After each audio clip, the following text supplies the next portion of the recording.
இந்த பித்திருதோஷம் ஒரு மனுஷனோட வாழ்க்கையில் வந்து புகுந்துருச்சு அப்படின்னா அவ்வளோதாங்க, அவன் வாழ்க்கை டோட்டலாக சோலி முடிஞ்சிச்சின்னு வச்சுக்கோங்க. குழந்தை பிறக்கிறதுல பிரச்சனை வரும், திருமணம் நடக்கிறதுல பிரச்சனை வரும், தொழில் அமைஞ்சால் அந்த தொழிலில் பிரச்சனை வரும், பணத்தில் பிரச்சனை வரும், நோயில் பிரச்சனை வரும், உடம்பில், இப்படி 1008 தொல்லை. முதல்ல பித்திருதோஷம்னா என்னது? தாய் வழி தகப்பன் வழி பெரியவங்களுடைய கர்ம பதிவுகளெல்லாம் சுமந்தது தான் அந்த ஜீன்கள், அந்த டிஎன்ஏ. அதுதான் நம்மகிட்டே இருக்குது. அதோட நம்ம சுய கர்மான்னு ஒன்று இருக்குது. இந்த ரெண்டு சேர்ந்ததாங்க நம்ம வாழ்க்கை. நான் செஞ்சாலும் சரி, என்னுடைய முன்னோர்கள் செஞ்சிருந்தாலும் சரி, எல்லா கர்ம பதிவுகளும் உதானன் என்ற காற்றின் மூலமாக பிரபஞ்சத்தில் சனி கிரகத்தில் போய் சேரும். இதெல்லாம் என்ன பண்ணும்? அப்படியே உறக்க நிலையிலே இருக்கும். எவ்வளவு காலத்துக்கு? சந்திரன்லேருந்து வரக்கூடிய கதிர் ஒளி பூமியில் படுற காலம் வரைக்கும் அது அமைதியாக இருக்கும். எப்போ சந்திரன்லேருந்து வரக்கூடிய ஒளி பூமி மேலே படலையோ அப்போ இதெல்லாம் முழிக்கும். இந்த திதி பார்த்து தர்ப்பணம் கொடுக்கறதெல்லாம் அது ஊரை ஏமாத்துற வேலை. அன்றைக்கெல்லாம் ஒன்றும் ஒரு பிரயோஜனம் இருக்காது. சும்மா அந்த பிறந்த நாள் கொண்டாடின மாதிரின்னு வச்சுக்கோங்களேன். எங்கள் அப்பா அந்த திதியில் இறந்தார், அந்த திதியில் போய் நான் பரிகாரம் பண்ணேன், அதிலெல்லாம் 10 பைசாவுக்கு பிரயோஜனம் கிடையாது. அது வெட்டி வேலை. அமாவாசை அன்னைக்கு மட்டும்தான் நீங்கள் பரிகாரம் பண்ணினாலும் பண்ணாட்டியும் இந்த தொடர்பு நடக்கக்கூடியது. நீங்கள் மறந்தாலும் மறக்காட்டியும் டீஃபால்ட்டாக நடக்கிற ஒரே நாள் அமாவாசை தான். அப்படின்னா இந்த மாதிரி செய்கிற சம்பிரதாயத்தெல்லாம் நீங்கள் வந்து தப்புன்னு சொல்ல வரீங்களா? நான் அப்படிலாம் சொல்ல மாட்டேங்க. 100% கேவலமாக இருந்துன்னு சொல்லுவேன்.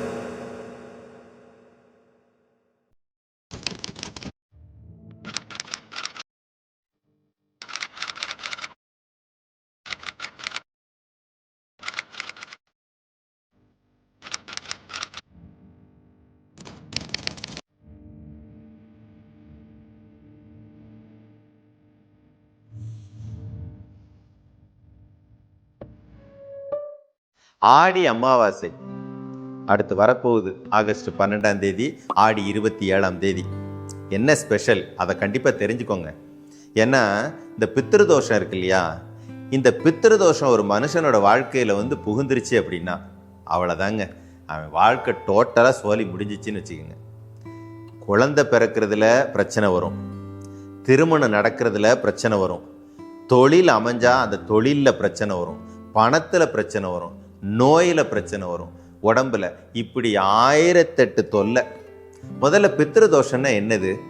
நாம் யார் அப்படின்னு கேட்டால் நம்ம முன்னோர்களுடைய ஜீன்களின் தொடர்ச்சியாக வந்தவங்க.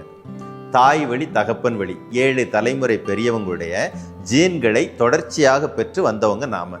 இந்த ஜீன்கள் இருக்கு இல்லையா, தாய் வழி தகப்பன் வழி பெரியவங்களுடைய கர்ம பதிவுகளெல்லாம் சுமந்தது தான் அந்த ஜீன்கள், அந்த டிஎன்ஏ. அதுதான் நம்மகிட்டே இருக்குது. அதோட நம்ம சுய கர்மான்னு ஒன்று இருக்குது. இந்த ரெண்டு சேர்ந்ததாங்க நம்ம வாழ்க்கை. இந்த கர்ம பதிவுகள்லாம் என்ன ஆகும் அப்படின்னா, நம்ம உடம்புல இருக்கிற உதானன் அப்படிங்கிற காற்று மூலமாக பிரபஞ்சத்தில், குறிப்பாக காற்று கிரகம்னு சொல்லக்கூடிய சனி கிரகத்தில் போய் பதிவாகுங்க. இது எல்லாத்துக்கும் பொருந்தக்கூடியது. நான் செஞ்சாலும் சரி, என்னுடைய முன்னோர்கள் செஞ்சிருந்தாலும் சரி, எல்லா கர்ம பதிவுகளும் உதானன் என்ற காற்றின் மூலமாக பிரபஞ்சத்தில் சனி கிரகத்தில் போய் சேரும். இதெல்லாம் என்ன பண்ணும்? அப்படியே உறக்க நிலையிலே இருக்கும். எவ்வளவு காலத்துக்கு? சந்திரன்லேருந்து வரக்கூடிய கதிர் ஒளி பூமியில் படுற காலம் வரைக்கும் அது அமைதியாக இருக்கும்.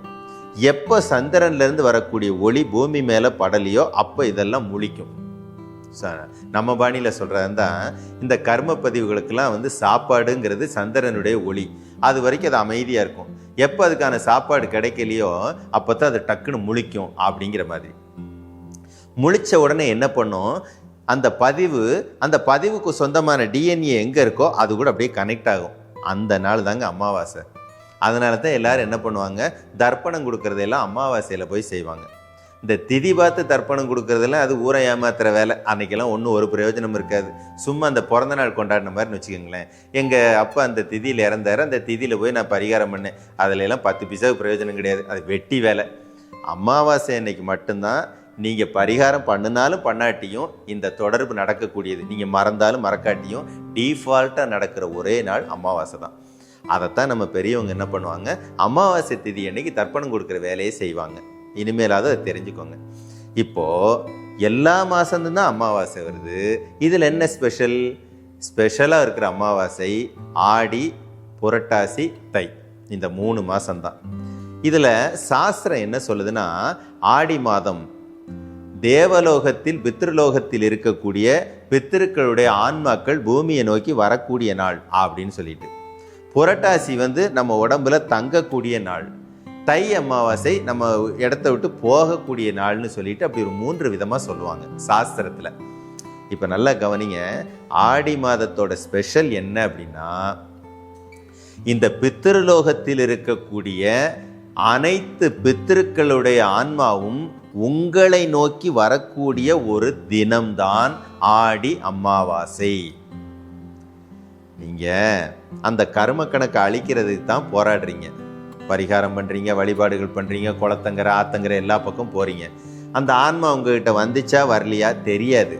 ஆனா பிரபஞ்சம் சொல்லுது, தம்பி ரொம்ப கஷ்டப்படாத, இந்த அமாவாசை அன்னைக்கு உன் சொந்தக்காரன் பந்தக்காரன் முன்னோர்கள் யார் யார் இருக்கா உனக்கு தெரியாது, ஆனால் அத்தனை பேரையும் உன் கூட கனெக்ட் பண்ணி விட்டுறேன், நீ டோட்டலாக அதை க்ளீன் பண்ணி நீ இனிமேலாவது வாழ்க்கையை நல்லா வாழ்ந்துக்கோ அப்படின்னு பிரபஞ்சம் கொடுக்குற ஒரு சிக்னல் தான் ஆடி அமாவாசை. நீங்கள் என்ன பண்ணணும், ஆடி அமாவாசைன்னா என்ன பண்ணுவீங்க, நேர பையை தூக்கிக்கிட்டு, கட்டைப்பையை தூக்கிட்டு, அதில் என்னென்ன பொருளெல்லாம் இருக்கோ எல்லாத்தையும் தூக்கிக்கிட்டு நேராக ஒரு ஆத்தங்கரைக்கோ ஒரு கடற்கரைக்கோ கிளம்பி அங்கே யாருக்கிட்டே அது போய் அந்த பையில் இருக்க பொருளெல்லாம் கொடுத்துட்டு உட்காந்து எதையாவது ஒன்று அவர் ஒன்று ஓதிக்கிட்டு இருப்பார். நீங்கள் என்ன பண்ணுவீங்க, ஒரு ஓரமாக உட்காந்துக்கிட்டு எங்கள் தாத்தா எங்கள் சித்தப்பா எனக்கு நல்ல வழியை கொடுன்னு கெஞ்சிக்கிட்டு இருப்பீங்க. இதெல்லாம் சாத்தியப்படுறதா? சித்தர் முறையில் இல்லைன்னா அறிவியல் பூர்வமாக இறந்து போயிட்டாங்க அப்படின்னா திரும்ப இந்த மாதிரி சம்பிரதாயங்களை அவங்க எப்படி வாங்குவாங்கன்னு என்னைக்கே யோசிச்சிருக்கீங்களா? ஆனால் நம்ம சித்தர் கலாச்சாரம் என்ன சொல்லுதுன்னா, எண்ணங்களுக்கு வீரியம் உண்டு, எண்ணங்களுக்கு அதுக்கு தகுந்த மாதிரி அது தன்னை வெளிப்படுத்துறதுக்கு ஒரு வாய்ப்பு இருக்குது, அது போய் இந்த மாதிரி சேவாகும். அதனால தாங்க இத்தனை கிரகங்கள் இருந்தாலும் 9 மட்டும் முன்னிலைப்படுத்துனாங்க, இது அத்தனையும் உங்க கூட தொடர்பில் இருக்குது அப்படின்னு சொல்லிட்டு. கர்மா பிரபஞ்சத்தில் இருக்கும், உங்க கூட தொடர்ந்து தொடர்பில் இருக்கும்னு சொல்லிட்டு தான் அதுக்கு தகுந்த மாதிரி இந்த விசேஷ காலங்களை உருவாக்கி வச்சாங்க. அப்போது ஆத்தங்கரையிலையும் கடற்கரையிலையும் போய் செய்கிறத விட்டுட்டு அந்த கர்ம கணக்கெல்லாம் உங்ககிட்ட எங்கே கனெக்ட் ஆகுது, அந்த கனெக்ட் ஆகிற இடத்துல எப்படி அதை பஸ்மம் நிர்மூலமாக்குறது அப்படின்னு தெரிஞ்சுக்கிட்டீங்கன்னா மட்டும்தாங்க இந்த பித்ரு தோஷம் விடுதலையாகும், வாழ்க்கை இனிமேலாவது சூப்பராக இருக்கும். எந்த ஒரு விஷயத்தையும் அதோட பின்புலம் என்னன்னு தெரிஞ்சிக்காமல் செய்யக்கூடாதுங்க. ஏங்க அப்படின்னா இந்த மாதிரி செய்கிற சம்பிரதாயத்தெல்லாம் நீங்கள் தப்புன்னு சொல்ல வரீங்களா? நான் அப்படிலாம் சொல்ல மாட்டேங்க, 100% கேவலமானதுன்னு சொல்லுவேன். ஏன்னா செஞ்சு நீங்கள் வாழ்க்கையில் அப்படி என்னத்தை சாதிச்சிட்டீங்கன்னு சொல்லுங்கள். ப்ராக்டிக்கலாக கண்ணை மூடி உங்கள் மனச்சாட்சிக்கு விரோதம் இல்லாமல் யோசிங்க. இதெல்லாம் செஞ்சுருக்கீங்கல்ல, நான் நல்லா இருக்கேங்க, என் பிள்ளைகள்லாம் நல்லா இருக்குதுங்க, என் பிள்ளைகளுக்கு எந்த பிரச்சனையும் இல்லைன்னு ஒருத்தர் கை தூக்கி சொல்லுங்கள் பார்ப்போம். நான் அவங்ககிட்ட சாஷ்டாங்கமாக காலில் விழுந்து மன்னிப்பு கேட்க ரெடி. எதுக்கு செய்கிறேன்னு உங்களுக்கு தெரியலைங்க, எங்கே செய்யணும்னே உங்களுக்கு தெரியலை. இங்கே தாங்க சித்தர் ஃபிலாசபி நிற்கிது. அண்டத்தில் உள்ளதே பிண்டத்திலும். வெளியில் நீ என்னவெல்லாம் செய்கிறியோ அதை அப்படியே உன் உடம்புல அப்ளை பண்ணி பாருன்னு சொல்லி கொடுத்தது நம்ம சித்தர்களுங்க.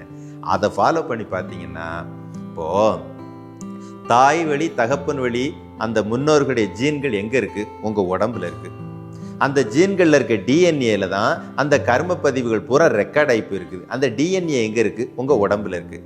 டிஎன்ஏல ரெக்கார்ட் ஆகிருக்குது, அதுதான் உங்கள் உடம்போட ஹார்ட் டிஸ்க்கு. இந்த உடம்புங்கிற கம்ப்யூட்டருக்கு ஹார்ட் டிஸ்கே அந்த டிஎன்ஏ தான். ரெக்கார்ட் ஆகிருக்கிற இடம் இங்கே. நீங்கள் போய் கடற்கரையில் செஞ்சால் அங்கே செய்யும்போது இந்த ரெக்கார்டு எப்படி அழியும்? ரெக்கார்ட் ஆகிருக்கிற இடத்துல போய் நீங்கள் உங்களுடைய வித்தையை காட்டுவீங்களா? எதுக்குமே சம்மந்தமில்ல கடற்கரையில் போய் காட்டுவீங்களா? என்னுடைய யதார்த்தமான கேள்வி. அப்போது இந்த ஆடி அமாவாசையை எப்படி பயன்படுத்தணும்? டிஎன்ஏ இருக்கிற இடத்துல டிஎன்ஏவை ரிமூவ் பண்ணுறதுக்கு உண்டான சித்தர் தந்திரத்தை பயன்படுத்துகிறவங்க மட்டும்தாங்க இந்த பித்ரு தோஷத்துலேருந்து விடுதலையாகி ஜெயிக்க முடியும் வாழ்க்கை. அதுக்கு இயற்கை என்ன பண்ணுது, தம்பி உன் முன்னோர்கள் யார் எவர்னு உனக்கு தெரியாது, அவங்க என்ன கர்ம கணக்கு செஞ்சாங்கன்னு உனக்கு தெரியாது, பரவாயில்ல கவலைப்படாத, இந்த அன்னைக்கு ஒட்டு மொத்தமாக எல்லாத்தையும் உங்ககிட்ட அனுப்பி வைக்கிறேன், நீ டோட்டலாக நிர்மூலம் பண்ணிடு அப்படின்னு சொல்லிட்டு இயற்கையே நமக்கு சப்போர்ட் பண்ணி கொடுக்குற ஒரு அற்புதமான நாள் ஆடி அமாவாசை.